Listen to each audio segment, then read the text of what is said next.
criança entende, tá?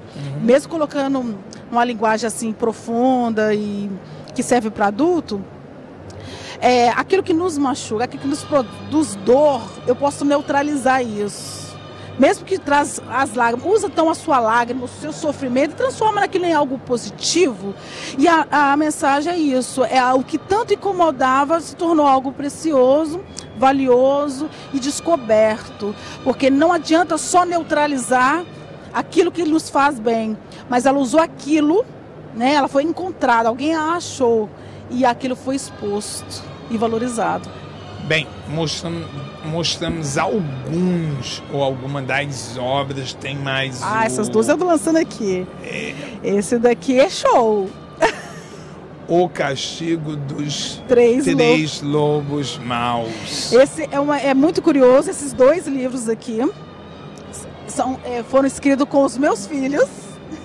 São a formiguinha da perninha quebrada. Isso tem a ver com a deficiência, as dificuldades, tem a ver com aceitação. Esse livro, a minha filha é dilexa. Preconceito.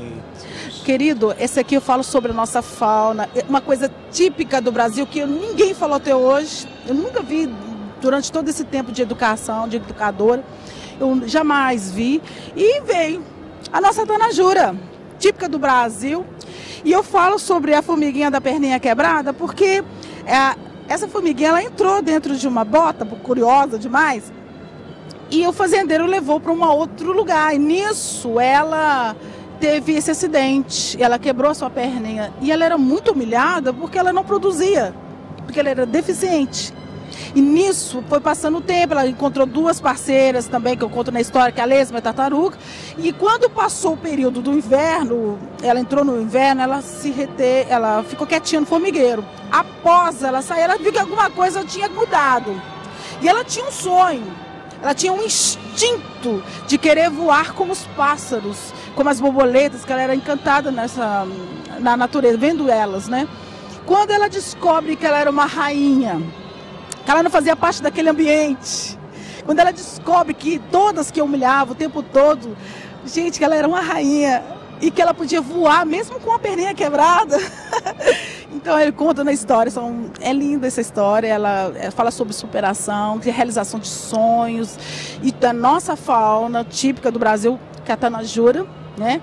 Eu conto um pouquinho, falo um pouquinho sobre isso, né? Sobre esse inseto, né? Típico nosso, da nossa região, que aqui não existe isso.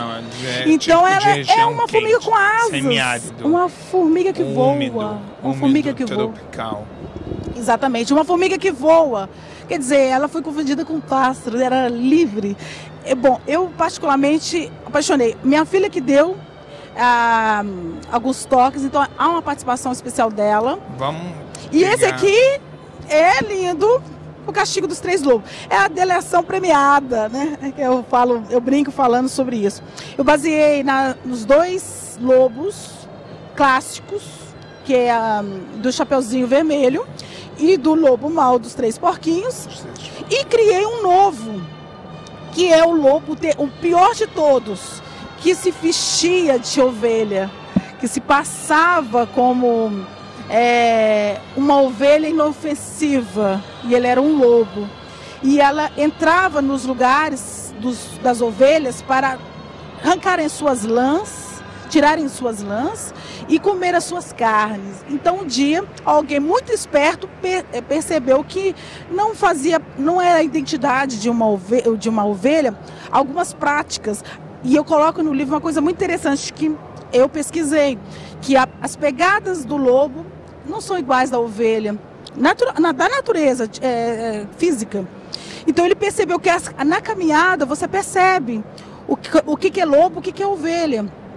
Então ela foi denunciada. Então o guarda pega, põe numa prisão, e aí ele deleta todo mundo, vai fazendo a deleção premiada, e ele fala de todos onde estavam escondidos. E aí o juiz dá a sentença. Essa sentença é socioeducativa, que eu peguei dentro da nossa lei brasileira e apliquei de forma educacional sobre, por exemplo, se o lobo da Chapeuzinho Vermelho, ele queria roubar dentro da casa, eu falo sobre invasão de privacidade, de domicílio, aí ele tem a pena. Depois eu falo do lobo que destruiu as casas, eu falo sobre a destruição de patrimônio. E a outra eu falo sobre a falsa identidade ideológica. E eles têm a sentença, tudo aplicado dentro da lei brasileira, mas de uma forma tranquila para a criança entender que a maldade não compensa e que a bondade pode ser aprendida. E aí o que acontece? Ele ajuda na comunidade, na floresta. Ele constrói casa, o outro ajuda na alimentação, o outro vai roupa para os... É linda a história.